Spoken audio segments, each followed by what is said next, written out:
Hey everyone, Hydra here, and I wanted to talk about Moonshine Vol.01. This is by Brian Azzarello and Edward Rizzo. Azzarello's doing the writing, Rizzo is doing the art. So, I hadn't heard of this at all, but I think it was issue 15 or 16 was on the stand, new releases last Wednesday, and I noticed he was writing it, so I wanted to check it out, but I really didn't want to jump in at issue 15 because I figured I wouldn't understand what was going on. So I went ahead and picked up the trade, and I really like it. It's by Image Comics. I don't really like modern Image so much, and I don't really trust any of these people that are giving it reviews in the back here, but I got a lot of faith in Azzarello. He's done a lot of good stuff. Not overly familiar with Rizzo's art, but it's a Prohibition era kind of sci-fi horror thing, so it struck my fancy. And it turns out to be, as the name kind of hints at, it's a werewolf book, which is nice because I'm a huge werewolf junkie. So I'm not going to tell you really anything that's happening in here. I'm just going to give you a brief explanation of what the book is like and what you can expect, because I think it's well worth the read. And this is a 6-issue trade. It was only $10, which I think is a great deal. Usually that'd be like a $20, $25 trade if you're getting it from like Marvel or DC or something. But it's only $10, and it's good. The art is kind of classic, almost noir looking. The colors have this very noir-esque dark tones to them.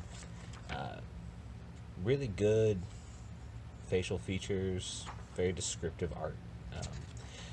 I don't really have any complaints about the dialogue or story so much. I mean, it's 1920s era Prohibition.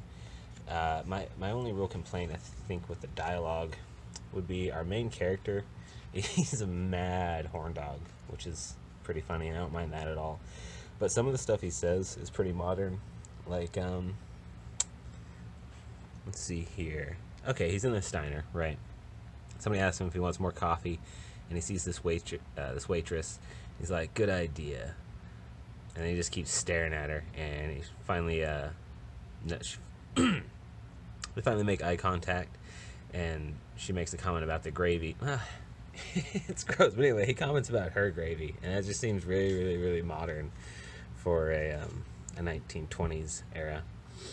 The main bad guy is, of course, a redneck, but it really fits here.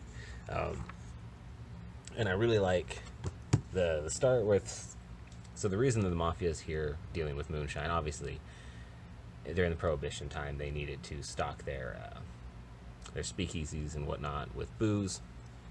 Moonshiners are where you got it.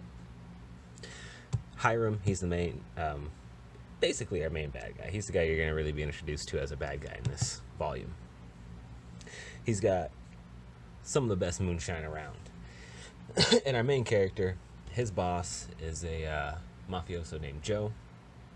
Joe really, really wants this booze, so he sends our main guy down there to get some, either through proper business dealings or just by take it by force. Hiram the redneck, he wants nothing to do with it. And there's a great little scene where he shows how much he doesn't care about this wannabe badass city boy. That was pretty cool.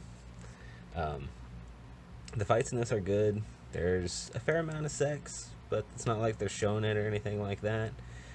I personally really do like this color style and this kind of like, I'm overusing the term noir, but this dark,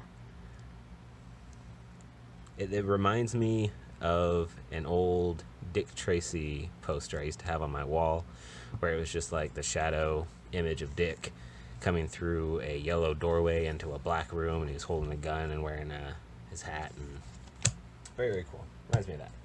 Anyway, I definitely recommend this. I think it's well worth $10.